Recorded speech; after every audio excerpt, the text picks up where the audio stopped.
नमस्कार. बिहार विधानसभा निवडणुकीच्या निकालाची आपण वेगवेगळी कारणं समजून घेतो. निकाल असा का लागला, निकाल एनडीएच्या बाजून का लागला याची काही कारणं आपण समजून घेतली. पण मुळात भरपूर मेहनत घेऊनही महागठबंधन म्हणजे तेजस्वी यादव, राहुल गांधी हे पराजित का झाले, इतक्या मोठ्या प्रमाणात त्यांना पराभव का सहन करावा लागला आणि प्रशांत किशोर पण अपयशी का ठरले हेही समजून घेतलं पाहिजे. कारण यातनंच बिहारमधलं राजकीय डायनॅमिक्स आपल्याला कळेल. त्याचबरोबर एखादं नॅरेशन सेट केल्यानंतर किंवा एखादं कथन हे लोकांपर्यंत नेल्यानंतर ते लोकांमध्ये रुजवून त्याचं मतामध्ये परिवर्तन करण्यात अपयश आलं तर काय होतं हे आपल्याला राहुल गांधी, तेजस्वी यादव आणि प्रशांत किशोर यांच्या राजकीय जे काही डावपेच त्यांनी टाकले गेल्या 3-4 महिन्यात किंवा वर्षभरात म्हणू आपण, त्याच्यावरनं लक्षात येतं. त्यातला पहिला भाग म्हणजे महागठबंधन हे महागठबंधन म्हणून प्रसिद्धीला येत असलं, वृत्तपत्रातनं त्यांना भरपूर स्थान मिळत असलं, दिल्लीमध्ये किंवा अन्य राज्यातही त्यांच्याबद्दल चर्चा असली तरी जो एकजिन्सीपणा एनडीएमध्ये होता म्हणजे त्यांच्या प्रतिस्पर्ध्यांमध्ये होता तो एकजिन्सीपणा इथे नव्हता. राहुल गांधी आणि तेजस्वी यादव हे जीपवर बरोबर फिरत असले तरी त्यांच्यात संवाद नव्हता आणि सर्वात महत्त्वाचं म्हणजे एक मोठा फरक दोघांमध्ये होता. म्हणजे तेजस्वी यादवांचा गट आणि राहुल गांधींचा गट. राहुल गांधी यांचं सगळं राजकारण हे थोडंसं दरबारी राजकारण आहे. म्हणजे त्यांच्या भोवती जे सल्लागार आहेत त्यातले बरेचसे इंटलेक्च्युअल आहेत, काही डाव्या पक्षांकडनं आलेले आहेत, डाव्या पक्षांकडनंच जास्त आलेले आहेत किंवा डाव्या विचारधारेकडनं आपण म्हणू आलेले आहेत आणि हायली एज्युकेटेड परदेशातल्या उत्तमोत्तम डिग्र्या घेतलेले अशा पद्धतीची माणसं आहेत आणि त्यांच्या सल्ल्याने अनेकदा राहुल गांधी चालतात असा काँग्रेसजनांचा एक कायम तक्रार आहे, आरोप आहे. म्हणजे इंदिरा गांधींपर्यंतची काँग्रेस आणि राजीव गांधींनंतरची काँग्रेस याच्यात फरक बेसिकली असा सांगतात की तेव्हाची काँग्रेस ही जनमानसात काय चाललं आहे याचा स्वतः पडताळा घेणारे नेते तेव्हाच्या काँग्रेसमध्ये होते. इंदिरा गांधी तर याबाबत फारच पुढे गेलेल्या होत्या. एक किस्सा इथे सांगावासा वाटतो की नरसिंहरावांच्या बाबत ते झालेलं आहे की 84च्या निवडणुकीच्या वेळे निवडणूक होण्याच्या जवळजवळ 7-8 महिने आधी इंदिरा गांधींनी नरसिंहरावांना बोलवून घेतलं आणि त्यांना सांगितलं की आंध्र प्रदेशातल्या तुमच्या मतदारसंघात तुमच्या विरोधात वातावरण आहे, विरोधक बरेच एकवटलेले आहेत आणि तुमचा पराभव होण्याची शक्यता आहे. इथे लक्षात घ्या की 56 पासनं 84 पर्यंत प्रत्येक 80 पर्यंत प्रत्येक निवडणूक नरसिंहराव जिंकलेले होते. इतका त्यांचा पक्का मतदारसंघ होता. पण इंदिरा गांधी म्हणाल्या की तिथे तुम्हाला धोका आहे, मी तुमच्यासाठी वेगळा मतदारसंघ निवडते आणि तो त्यांनी रामटेक दिला. रामटेकमध्ये तुम्ही निवडून याल. नरसिंहरावांना त्याचं आश्चर्य वाटलं. पुढे ही निवडणूक जाहीर होण्याच्या आधीच ऑक्टोबरमध्ये इंदिरा गांधींची दुर्दैवी हत्या झाली. नंतर राजीव गांधींकडे सूत्र आली, परंतु इंदिरा गांधींचा हा निर्णय राजीव गांधींनी कायम ठेवला. 84च्या निवडणुकीत काँग्रेसला अभूतपूर्व यश मिळालं, 405च्या वर जागा मिळाल्या, परंतु नरसिंहरावांच्या मतदारसंघात काँग्रेसचा पराभव झाला आणि नरसिंहराव रामटेकमधनं निवडून आले. आता हा जो सेन्स आहे, पॉलिटिकल सेन्स, वातावरण कसं आहे, काय बदलत आहे आणि काय चाललं आहे, हे जे इंदिराजींकडे होतं आणि तेव्हाच्या काँग्रेसमध्ये होतं आणि काँग्रेसचे अनेक जिल्हाध्यक्ष म्हणा, राज्य पातळीवरचे नेते म्हणा, या सगळ्यांची एक सिनर्जी होती CWC बरोबर. म्हणजे काँग्रेसची जी सर्वोच्च कमिटी आहे त्याच्यात ही कुठेतरी राजीव गांधींच्या वेळी डून कल्चर आलं, त्यामुळे ती थोडासा त्याच्यात भेद व्हायला लागला. नरसिंहराव हे मास लीडर नव्हतेच. सोनिया गांधी आल्यानंतर सुद्धा ते डून कल्चर अधिक पक्कं झालं आणि एक दरबाराचं राजकारण सुरू झालं. म्हणजे दरबारी ठरवायला लागले. बिहारमध्ये तसंच झालं. बिहारमध्ये जे यांचे राहुल गांधींचे सल्लागार होते त्यांचं आणि तेजस्वी यादव यांचं कधीच जमलं नाही. इतकं जमलं नाही की नंतर तेजस्वी यादवांनी त्यांना भेटणं पण बंद केलं आणि म्हणून राहुल गांधींना भेटायला तेजस्वी यादव स्वतः दिल्लीला गेले तर राहुल गांधींनी तेजस्वी यादवांचा सुद्धा फोन घेतला नाही. ते संपर्कात राहिलेच नाही. असं फोन न घेणारे नेते आपल्या महाराष्ट्रात पण आहेत. मी मुद्दाम नाव घ्यायचं तुम्हाला कारण नाही आणि त्यांनाही पराभवाचा फटका बसला जसा राहुल गांधींना आत्ता बसला आहे. हा जो संवाद लागतो, म्हणजे तेजस्वी यादव आणि राहुल गांधी यांनी एकत्रित यात्रा काढली, त्याच्यावर आपण येऊच पुढे, परंतु नंतरही त्यांच्यात संवाद राहिला नाही, जागा वाटप नीट झालं नाही, जागा वाटपात खूप ताणतणाव झाले आणि नंतर हास्यास्पद अशा फ्रेंडली फाईट, म्हणजे काही मतदारसंघात एकमेकांच्या विरोधातच लढली. काँग्रेस कुठे कम्युनिस्टांशी लढली, कुठे राजदशी लढली आणि त्यांनी असं सांगितलं की हे मैत्रीपूर्ण लढती आहेत. आता राजकारणात इतकी हास्यास्पद गोष्ट दुसरी कुठली नसते. मैत्रीपूर्ण लढती या लढतीच असतात, राजकारण हे राजकारणच असतं. पण हा तिढा, आणि थोड्या नाही 7-8 जागांवर हा तिढा ते सोडवू शकले नाही. हा जो विसंवाद होता, या पद्धतीचे गाडून घेऊन राजकारण करायचं, हे जे नितीश कुमार आणि नरेंद्र मोदी करत होते, ते राहुल गांधी आणि तेजस्वी यादव यांच्यात जमलं नाही. याच्यात दोष द्यायचा तर राहुल गांधींना जास्त द्यावा लागेल, कारण तेजस्वी यादव त्यांच्याकडनं खूप प्रयत्न करत होते, परंतु तो संवादच झाला नाही. विरुद्ध बाजूला भाजपने मात्र स्वतः नमतं घेतलं, मागच्या वेळेपेक्षा कमी जागाही स्वीकारल्या, नितीश कुमारांना जास्त जागा दिल्या आणि त्यांची लोकप्रियता लक्षात घेऊन आपले डावपेच आखले आणि त्यानुसार पुढचा प्रचारही केला. राहुल गांधी आणि तेजस्वी यादव यांनी वोट चोरीवरनं यात्रा काढली. आता वोट चोरी हा मुद्दा अजिबात कुठे चालला नाही असं सगळे सर्वे पण सांगत होते. स्वतः तेजस्वी यादवांनाही ते पटलं होतं, म्हणून त्यांच्या प्रचारात तो मुद्दा हळूहळू लुप्तच होत गेला आणि त्यांनी रोजगारावर लक्ष केंद्रित केलं, कारण त्यांना कळलं होतं की रोजगार हा जास्त अपील होणार आहे. वोट चोरी हा मुद्दा का अपील होत नव्हता, तर ज्या SIR वर्णनी राहुल गांधींनी राळ उठवून दिली आणि त्यांच्याबरोबरच्या सगळ्या लोकांनी जिकडे तिकडे पत्रकार परिषदा, भाषणं, लेख यातनं राळ उठवली, त्याच्यात महत्त्वाचा मुद्दा असा होता की ज्या व्यक्तीचं मत, ज्या व्यक्तीचं नाव मतदार यादीत आलं, त्याच्या दृष्टीने तो विषयच संपला. कारण तो म्हणाला माझं नाव आलेलं आहे, त्यामुळे निवडणूक आयोग जे काही करत असेल, याद्या स्वच्छ करत असेल, तर माझी काहीच हरकत नाही त्याला, कारण माझं नाव आहे, माझं नाव काही डिलीट झालेलं नाही. याच्यानंतर योगेंद्र यादव सारख्यांनी मंडळींनी म्हटलं की लाखो लोकांची नावं डिलीट झालेली आहेत. त्यांना कोर्टातच विचारण्यात आलं की मग त्या मंडळींना घेऊन तुम्ही मोर्चा का नाही काढलात निवडणूक आयोगाच्या कार्यालयावर, की आमच्याबरोबर हे बघा शेकडो लोक आहेत, लाखो तर लांब राहून देत, शेकडो लोक, हे 100 माणसं मी घेऊन आलो आहे, यांची नावं हे जिवंत असून, हे बिहारमधले मतदार असून यांची नावं मतदार यादीतनं गेलेली आहेत आणि ही मुद्दाम जाणीवपूर्वक काढून टाकलेली आहेत, असं सांगणारे 100 लोक घेऊन जरी ही योगेंद्र यादव आणि मंडळी गेली असती तरी त्याचा मोठा फरक पडला असता.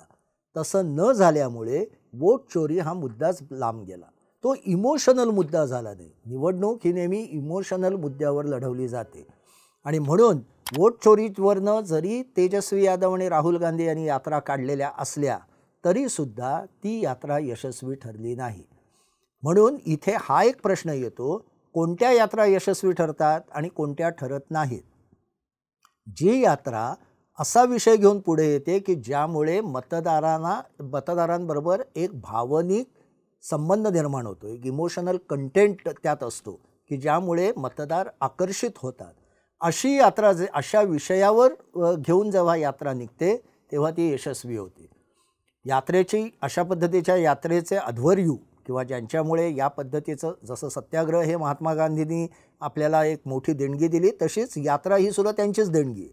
त्यांनी ज्या मिठाच्या सत्याग्रहासाठी जेव्हा यात्रा काढली तेव्हा तो विषय असा होता की भारतातल्या अत्यंत गरीब माणसाला सुद्धा भिडणारा होता, कारण त्याच्या जेवणातलं मीठ त्याच्यावर कर बसत होता. विषय तसा होता म्हणून त्याला रिस्पॉन्स आला. त्याच्यानंतर आपण अडवाणींची यात्रा बघू. अडवाणींकडे जो विषय होता राम मंदिराचा, तो त्यावेळे बहुसंख्य हिंदूंच्या मनात, जे भाजपचे मतदार नव्हते ते, अगदी काँग्रेसचे मतदार होते ते, अशांच्याही मनात वाटत होतं की नाही, अयोध्येत राम मंदिर झालं पाहिजे आणि राम मंदिरासाठी कोणी धडपडत असेल तर आम्हाला त्याचा पाठिंबा आहे. ती यात्रा त्यांची यशस्वी झाली, परंतु त्याच अडवाणींनी काढलेल्या पुढच्या 2 यात्रा सपशेल फेल गेल्या. याचं कारण त्यांनी घेतलेला तेव्हा विषय, त्यांनी एकदा एकात्मतेचा विषय घेतला होता, तो लोकांना अपीलच झाला नाही. भारत फुटून निघतोय असं कोणाला वाटतच नव्हतं. त्यामुळे विषय कोणता होता. त्याच्यानंतर मुरली मनोहर जोशींनी यात्रा काढली, ती फेल गेली. चंद्रशेखर यांनी मोठी पदयात्रा काढली भारतभर फिरून, चंद्रशेखर यांचं व्यक्तिमत्व अगदी वेगळं होतं, समाजवादी विचारसरणीचे होते आणि खूप कष्ट करणारा माणूस होता. त्यांच्याबद्दल प्रचंड रिस्पेक्ट होता अनेकांना. पण त्यांना यात्रेतनं माणसं थोडी जमा झाली तरी त्याचं मतात परिवर्तन झालं नाही. मतात परिवर्तन होण्यासाठी यात्रेचा विषय महत्त्वाचा असावा लागतो. हा एक भाग. तेजस्वी यादव आणि राहुल गांधी यांच्या वोट चोरी यात्रा ही लोकांच्या मतदारांच्या, बिहारमधल्या मतदारांच्या मनाला भिडलीच नाही. परंतु 2 वर्षापूर्वी राहुल गांधी यांनी जी संविधान यात्रा काढली होती ती बऱ्याच प्रमाणात मतदारांना भिडली. याचं कारण तेव्हा भारतीय जनता पक्षाच्या अनेक नेत्यांनी, जे वाचाळवीर होते, त्यांनी नको ती विधानं केली की आम्ही रिझर्वेशन रद्द करणार आहोत असं विधान केलं. त्याच्यात RSSच्या अध्वर्यूंपासून अनेक जण त्यात होते. खासदारांनी तशा पद्धतीचं भाषण केलं. त्यामुळे खरोखरच संविधान धोक्यात आलं आहे, संविधान म्हणजे आमचं आरक्षण धोक्यात आलं आहे असं बऱ्याच मंडळींना वाटायला लागलं आणि त्यामुळे ती यात्रा यशस्वी झाली. परंतु विषयच लोकांना भावणारा नसेल, लोकांना आपल्याकडे खेचणारा नसेल, लोकांना गुंतवून टाकणारा नसेल, त्यांच्या डोक्यात घोळणारा नसेल तर त्या यात्रा यशस्वी होत नाहीत. परंतु फक्त विषय योग्य असूनही चालत, तेवढा पुरेसं ठरत नाही. याच्या पुढे लागतं ती जी लोकं आकर्षित झालेली आहेत त्यांचं मतांमध्ये परिवर्तन करण्यासाठी लागणारी संघटन शक्ती. आणि काँग्रेसची संघटन शक्ती ही दिवसेंदिवस अतिशय विस्कळीत होत चाललेली आहे. तिथल्या कार्यकर्त्यांमध्ये, त्यांच्या स्थानिक नेत्यांमध्ये कोणताही जोम आलेला नाही. त्यांच्यासमोर असा एक कुठला विषय नाही की ज्या योगे ते झटून कामाला लागतील आणि चिकाटीने कामाला लागतील. जे तुम्हाला RSSमध्ये बघायला मिळतं, बऱ्याच प्रमाणात भाजपमध्ये बघायला मिळतं, बऱ्याच प्रमाणात आपमध्ये बघायला मिळतं. जे राजकीय पक्ष संघटनादृष्ट्या बलवान आहेत त्यांच्या यात्रा त्यांनी तसा विषय घेतला तर त्या यशस्वी ठरतात. कारण मतांचं आपल्याकडे आकर्षित झालेल्या लोकांना आपले मतदार बनवण्याचं जे एक जे पायरी असते ती नेहमी संघटनाच करू शकते. जसं उत्तर प्रदेशात राष्ट्रीय स्वयंसेवक संघाने अनेक वर्ष एक काम केलं की पहिल्यांदा अनेक छोट्या छोट्या दलित किंवा लहान ज्या जाती होत्या तिथल्या लोकांना आधी धर्माबद्दल त्यांच्या मनात एक आकर्षण, म्हणजे इतक्या छोट्या गोष्टी त्यांनी केल्या की प्रत्येक जातीचा आपल्याकडे एक एक देव असतो, तर त्या देवाचं देऊळ बांधता येईल का यासाठी प्रयत्न केले. मग त्या देवाचे उत्सव चालू केले. यातनं त्यांना धर्मप्रेमी बनवलं, त्याच्यानंतर धर्मरक्षक केलं आणि त्याच्यानंतर त्यांना भाजपचं मतदार केलं. अशा स्टेजेस असतात आणि या 20-25 वर्ष चालवावे लागतात. स्वातंत्र्यपूर्व काळात याच पद्धतीने काँग्रेसची संघटना उभी राहिली आणि त्याचं फळ त्यांना 80पर्यंत मिळालं. पण नंतर काँग्रेसचं जी संघटना बांधणी आहे ती वीक झाली आणि त्यामुळे असे पराभवाचे धक्के वारंवार काँग्रेसला बसतात आणि हे म्हणजे समाजाशी त्यांची नाळही जुळत नाही. कारण ते संघटनेतनं तुम्हाला जे कळतं ते दरबारी राजकारणात बसून, पुस्तकं वाचून, इकडे मुलाखती देऊन, व्यासपीठावरनं कळत नाही. ग्राउंड रियालिटीवर बसलेले जे लोक असतात, जे कार्यकर्ते असतात, ते जे सांगतात त्यांना जे विषय समाजातले महत्त्वाचे दिसतात तसे सर्व नेत्यांना दिसतात असं नाही. इथे कुठेतरी काँग्रेस बिहारमध्ये कमी पडली. तेजस्वी यादवांकडे तो करिश्मा होता. तेजस्वी यादवांनी मागच्या निवडणुकीत म्हणजे 2020मध्ये अक्षरशः फक्त 12,500 त्यांचा पराभव झाला होता. त्याच्यात चिराग पासवान आणि नितीश कुमारांची संख्या, नितीश कुमारांना फटका देणं हा भाग असला तरीसुद्धा तेजस्वी यादव यांची मेहनत आणि त्यांच्याबद्दल तरुणांमध्ये, विशेषतः यादव तरुणांमध्ये असलेलं आकर्षण हे महत्त्वाचं ठरलं होतं. यावेळीही त्यांनी भरपूर मेहनत घेतली. परंतु प्रॉब्लेम असा झाला की त्यांचे पिताश्री लालू प्रसाद यादव यांची जंगलराज म्हणून झालेली इमेज ही त्यांच्या अडचणीची झाली. अडचणीची अशा याने की लालू प्रसाद यादव यांच्यामुळेच त्यांच्याकडे 22 ते 26% जे सांगितलं जातं, 22% आपण धरू, ही यादवांची मतं आहेत. ते लालूंना मानणारे यादव आहेत सगळे आणि ते लालूंसाठी RJDला मतदान करत आहेत. त्यामुळे त्यांना आपला वोट बेस पक्का ठेवायचा असेल तर लालूंशिवाय तेजस्वी यादवांना गत्यंतर नाही. पण त्याच लालूंमुळे, त्याच यादवांमुळे, त्यांच्या आक्रमक भाषणांमुळे, त्यांच्या आक्रमक व्यवहारांमुळे जंगलराज हा टॅग तेजस्वी यादवांना चिकटतो. आपण आधीच्या एकदा व्हिडिओत म्हटलं होतं की तसं म्हटलं तर जंगलराज आणि तेजस्वी यादव यांचा काहीही संबंध नाही. लालू प्रसाद यादवांची सत्ता गेली तेव्हा तेजस्वी यादव अत्यंत लहान होते, 17-18 वर्षाचे फक्त होते आणि राजकारणात तर अजिबातच नव्हते. परंतु त्यावेळच्या घटना, त्यावेळचं यादवांचं राजकारण हे तेजस्वी यादवांना अजूनही महागात पडतं. म्हणजे लालू प्रसादांमुळे त्यांचा फायदाही होतो आणि लालू प्रसादांमुळे त्यांचा तोटाही होतो. याच्या पलीकडे जाऊन मी जे आपल्याला जे आपण नेहमी वेगवेगळ्या व्हिडिओमधनं म्हणतोय की लालू प्रसाद यादव यांनी मंडलायझेशनमधनं जी सुरुवात केली आणि त्यातून मंडलायझेशनमधनं आणि सेक्युलरायझेशन हे जे त्यांचे टप्पे आहेत, त्या टप्प्यावर परत तेजस्वी यादव गेले असते तर कदाचित हा रिझल्ट वेगळा लागला असता, निदान त्यांची इतकी वाताहत झाली नसती. आता ते कसं आणायचं, त्या टप्प्यावर पुन्हा मंडल आणि सेक्युलर हे फोर्सेस एकत्र कसे करायचे, हा तेजस्वी यादवांसमोर मोठा प्रश्न आहे. परंतु एक गोष्ट आहे की त्यांच्या पुढे एक गठ्ठा मतं आहेत आणि वय त्यांच्या बाजूने आहेत. ते फक्त 35 वर्षाचे आहेत, त्यामुळे खूप मोठा पल्ला त्यांच्यासमोर आहे, तसा राहुल गांधींच्या समोरही आहे. तिसरा भाग असा की या लोकांनी असा विचार, म्हणजे महागठबंधनच्या नेत्यांनी असा विचारच केला नाही की तरुण वर्ग आपल्याला आकर्षित करायचा आहे, पण या तरुण वर्गावर प्रभाव हा 2 म्हाताऱ्यांचा आहे. आणि 2 वृद्ध नेते कोण, तर नितीश कुमार आणि नरेंद्र मोदी. हे दोघे 75तले आहेत, परंतु तरुणांना ते आश्वासक वाटतात आणि आपण अनेक घोषणा करूनसुद्धा आश्वासक का वाटत नाही, याचं कुठेतरी चिंतन व्हायला हवं. राहुल गांधींनी मागच्या 19च्या निवडणुकीतही घोषणा केल्या होत्या, 24च्या निवडणुकीतही केल्या होत्या, तेजस्वी यादवांनीही केल्या होत्या, यावेळेही केल्या, पण आश्वासक का वाटले नाहीत? याचं कारण असं की मतदार अनेकदा ट्रॅक रेकॉर्ड बघतं. नितीश कुमार जे सांगत होते त्याला ट्रॅक रेकॉर्ड होता.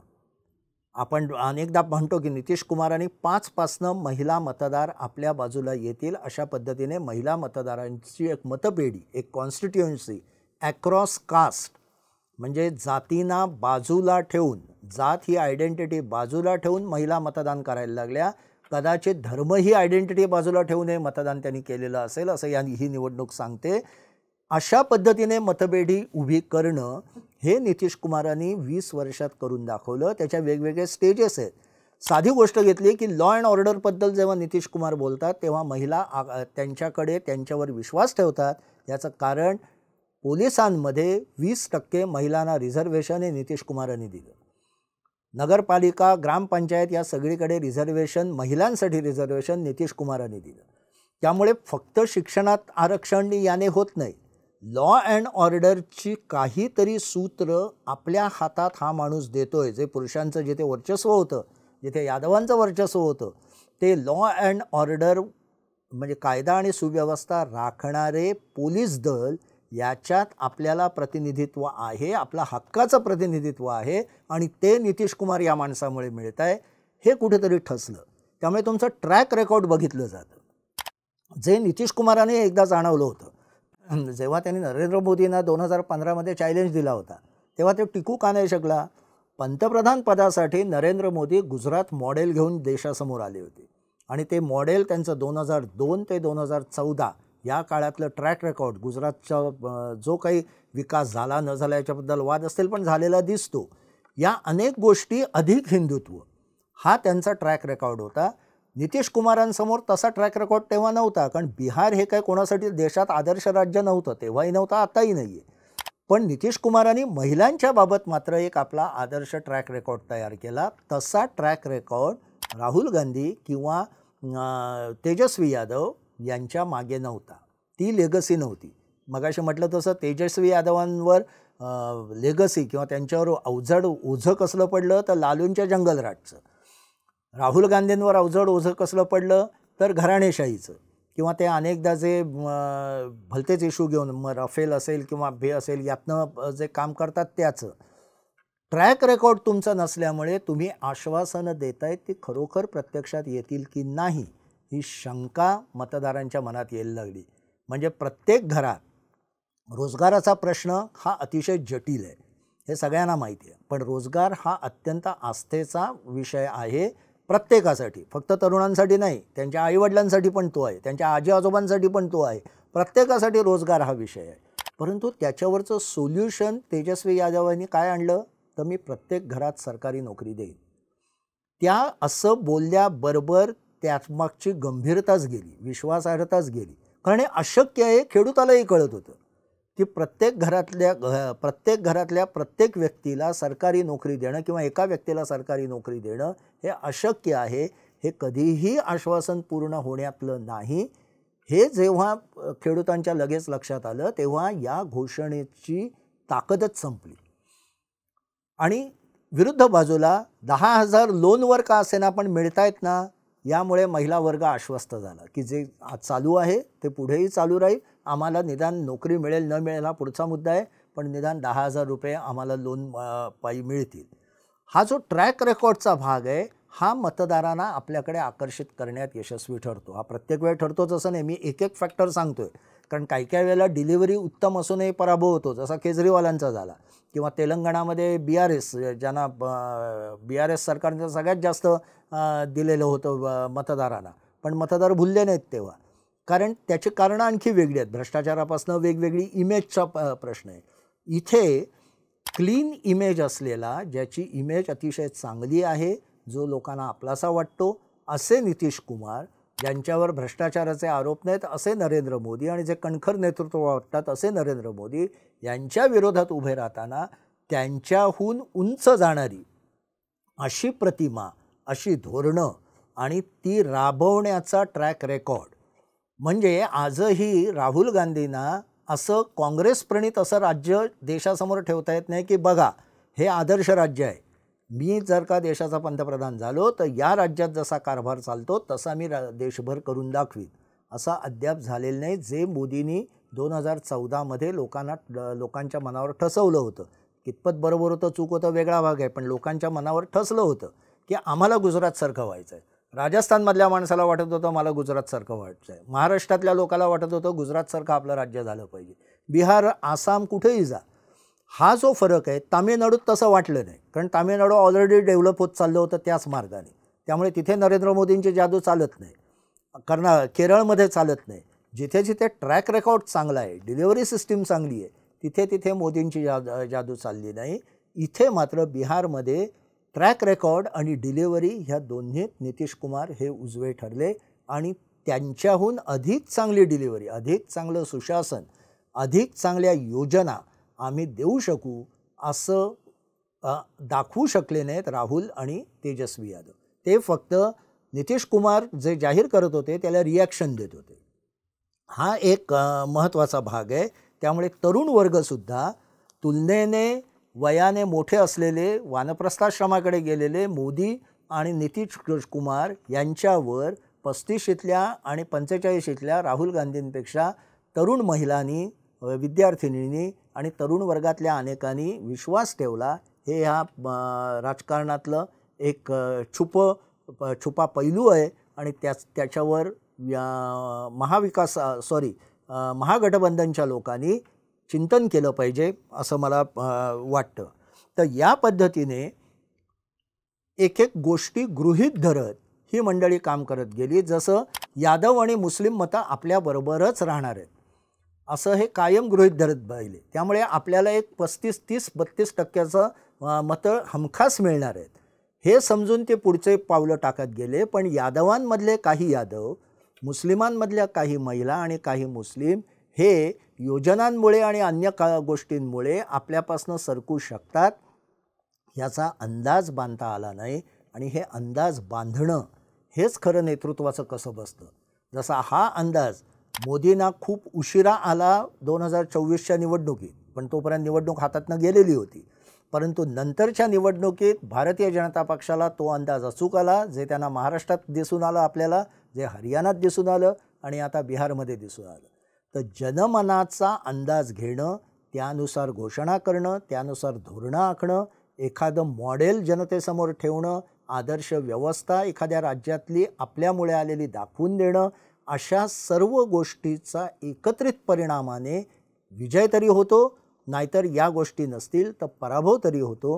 हे बिहारच्या निवडणुकीने दाखवून दिलेलं आहे. आगामी काळात येणाऱ्या सगळ्या निवडणुकांसाठी एक कित्ता, ज्याला आपण म्हणतो की जो गिरवला पाहिजे, तो बिहारने पुढे आणलेला आहे आणि त्यामुळे त्यावर अधिक अभ्यास, अधिक चिंतन हे जसं इंडियाला करायला हवं आहे, कारण हे पुन्हा पुन्हा विजय मिळवायचा तर इंडियाला अजून त्याच्यात खूप बदल करावे लागतील.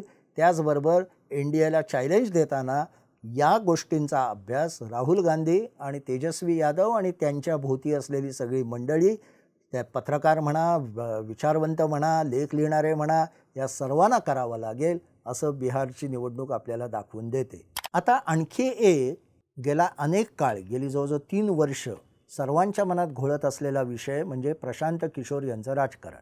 प्रशांत किशोर हे उत्कृष्ट व्यूहनीतिकार आहेत. त्यांनी अनेक ठिकाणी यश मिळवलेलं आहे आणि त्यांचं वजन खूपच मोठं आहे त्या क्षेत्रात. एक बुद्धिमान चाणक्य असं त्यांना म्हटलं जातं. बुद्धिमान चाणक्य ही हे झालं, पिवळा पितांबरसारखं झालं. चाणक्य बुद्धिमानच होता, पण हा एक चाणक्य राजनीतीतला असं त्यांना म्हटलं जात होतं. त्यांचा प्रभाव अजिबातच पडला नाही. याचे कारणं काय?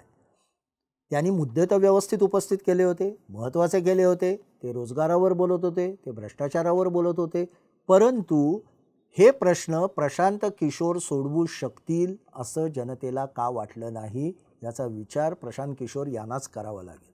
आपल्याला जे काही गोष्टी जाणवतात त्या अशा, एक तर त्यांनी मेहनत खूप घेतली असली तरी त्यांच्या एकूण वागणुकीत एक बौद्धिक अहंकार होता. जसं आपल्याला पी चिदंबरम यांच्याबाबत जाणवतो. अतिशय हुशार असले तरी तो बौद्धिक अहंकार, बोलण्याची ढब, तुम्ही कसं लोकांशी बोलताय, कशा पद्धतीने मुलाखती देताय, या सगळ्याचा एक परिणाम होत असतो. तो कुठेतरी बौद्धिक अहंकार, ते जे स्वतःला ज्या पद्धतीने प्रोजेक्ट करत होते आणि ज्या पद्धतीने अन्य सर्व नेत्यांना, म्हणजे अगदी तेजस्वी यादव असोत, नितीश कुमार असोत, मोदी असोत, राहुल गांधी असोत, हे त्यांना क्षुल्लक ठरवत होते, हे कुठेतरी जनतेला आपल्या आवडत नाही. आपल्या जनतेला अहंकार आवडत नाही. हा नेहमी वारंवार हे सिद्ध झालेलं आहे की अहंकारी राजकारणी हा जनतेला आवडत नाही. मग थोडा अकार्यक्षम राजकारणीसुद्धा चालतो, पण अहंकारी चालत नाही. तो कुठेतरी त्यांना नडला की काय असं वाटतं. दुसरा भाग म्हणजे संघटना बांधणीसाठी कॉर्पोरेट कल्चरने तुम्ही राजकीय संघटना बांधू शकत नाही. राजकीय संघटनेतल्या काही गोष्टींना तुम्ही कॉर्पोरेट कल्चरमधनं त्यांच्यातली एफिशियन्सी वाढवू शकता, हे खरं आहे, म्हणजे काही शिस्त आणू शकता. परंतु राजकीय संघटना ही त्याचं एक रसायनच वेगळं असतं. त्या वेगळ्या पद्धतीने ते डायनॅमिक्स लक्षात घेऊनच निर्णय घ्यावे लागतात. ते कागदावर चार्ट काढून वेगवेगळ्या पद्धतीने पॉझिटिव्ह, निगेटिव्ह या पद्धतीने बोलून किंवा फरड्या वक्तात भाषणं करून ते करता येत नाही. त्याचं उत्तम उदाहरण म्हणजे काँग्रेस ही संघटना आहे. महात्मा गांधींपासून किंवा आधी लोकमान्यांपासून काँग्रेसचा आपण अभ्यास केला तर ती कशी अमरेला ऑर्गनायझेशन होती आणि त्यात अनेक गोष्टी कशा एकमेकात मिसळून काम करत होत्या हे बघता येईल. आणि म्हणूनच राष्ट्रीय स्वयंसेवक संघासारखी एका रेषेत शिस्तबद्ध चालणारी संघटना काँग्रेसमध्ये रुजू शकली नाही, कारण ते नेचरच वेगळं होतं. आणि आजही राष्ट्रीय स्वयंसेवक संघ स्वतःच्या जीवावर राजकारण करू शकत नाही. तो भारतीय जनता पक्षाला मदत करू शकतो, पण भारतीय जनता पक्षाचं स्वतःचं डायनॅमिक्स वेगळं आहे. हे डायनॅमिक्स लक्षात घेऊन संघटना बांधणी करायला प्रशांत किशोर कमी पडले. याच्याबाबत काही जण उदाहरण देत आहेत. राजदीप सरदेसाईंसारख्या ज्येष्ठ पत्रकाराने एक चांगलं उदाहरण दिलं आहे की कांशीराम बरोबर आपण यांची तुलना केली तर कांशीराम यांनी त्यांचा पक्ष स्थापन करण्यापूर्वी जवळजवळ 20 वर्ष बामसेफमधनं काम केलं होतं आणि बामसेफच्या छोट्या छोट्या वेगवेगळ्या ठिकाणी सभा होत. मीही त्यातल्या काही सभा पाहिलेल्या आहेत आणि तिथपासनं ते व्यवस्थित आपली संघटना बांधणी करत करत करत त्यांनी उत्तर प्रदेशात एकदा दोनदा नाही 4 वेळा सत्ता हस्तगत केली. पण त्याच्यासाठी खूप मोठा काळ लागला. मायावती त्यातनं पुढे आल्या, आता ती परत सगळं विस्कळीत झालं आहे, तो भाग वेगळा, मायावतींचा पक्ष पण. परंतु त्याच्यासाठी जी मेहनत करावी लागते तीसुद्धा करायला जो एक काळ द्यावा लागतो तो कुठेतरी प्रशांत किशोर यांच्याबाबत कमी पडला. आणि ते एक एलिट क्लासमधनं, उच्चभ्रू वर्गातनं आलेले आणि जणू काही सगळ्या प्रश्नांची आपल्याला झटपट उत्तरं माहिती आहेत आणि क्षणार्धात मी सगळं काही बदलून देईन अशा पद्धतीची भाषा करणारे असे नेते म्हणून पुढे आले आणि ते कुठेतरी बिहारी जनतेला मानवलं नाही. त्यांना आनंद वाटला त्याचा. आपल्याकडे एंटरटेनमेंट म्हणून एखाद्याचं ऐकणारी खूप मोठी भी असते. महाराष्ट्रातही आहेत, काही काही नेत्यांच्या सभेला इतकी गर्दी होते, त्यांना माध्यमात इतकी प्रसिद्धी मिळते, पण ते मतांमध्ये परिवर्तन होत नाही. एक्झॅक्टली तेच प्रशांत किशोर यांच्याबाबत झालं कारण पुन्हा म्हटलं तसं इमोशनल इश्यू, मतांमध्ये परिवर्तन करताना लागणारी संघटना आणि मुळात तुम्ही जो प्रश्न मांडताय तो प्रश्न सोडवण्या इतकी राजकीय ताकद तुमच्याकडे आहे का, हा प्रश्न मतदारांच्या मनात येतो. आणि त्यामुळे प्रशांत किशोर बद्दल तो विश्वास वाटला नाही आणि तिथे ते मागे पडले असं आपल्याला लक्षात येतं. परंतु बिहारमध्ये आताच्या घडीला पुढच्या काळात हे 3 नेते महत्त्वाची भूमिका बजावणार आहेत असं मला वाटतं. आणि ते 3 नेते म्हणजे तेजस्वी यादव, चिराग पासवान आणि प्रशांत किशोर. आणि कदाचित काही प्रमाणात राहुल गांधी आले तर. कारण या निवडणुकीनंतर हळूहळू नितीश कुमार आणि मोदी यांचा प्रभाव नाही म्हटलं तरी थोडा थोडा कमी होत जाणार आहे. वयामुळे असेल, 25 वर्ष सत्ता बाळगल्यामुळे असेल. पुढच्या पिढीला आकर्षित करणारा नेता आत्ता भाजपकडे नाही. ती जागा कदाचित चिराग पासवान घेऊ शकतात. समजा नितीश कुमार निवृत्त झाले तर त्यांच्या पक्षातले लोक तेजस्वी यादवांकडे जास्त जातात का भाजपकडे येतात, हा एक वेगळा प्रश्न आहे. पण तेजस्वी यादव त्याचं नेतृत्व करू शकतात. आणि तिसरा फॅक्टर प्रशांत किशोर हे पण पुढे येऊ शकतात. वय तिघांच्याही बाजूने पुढची 20 वर्ष या तिघांसमोर आहेत. त्यामुळे बिहार एका स्थित्यंतरातनं जात आहे.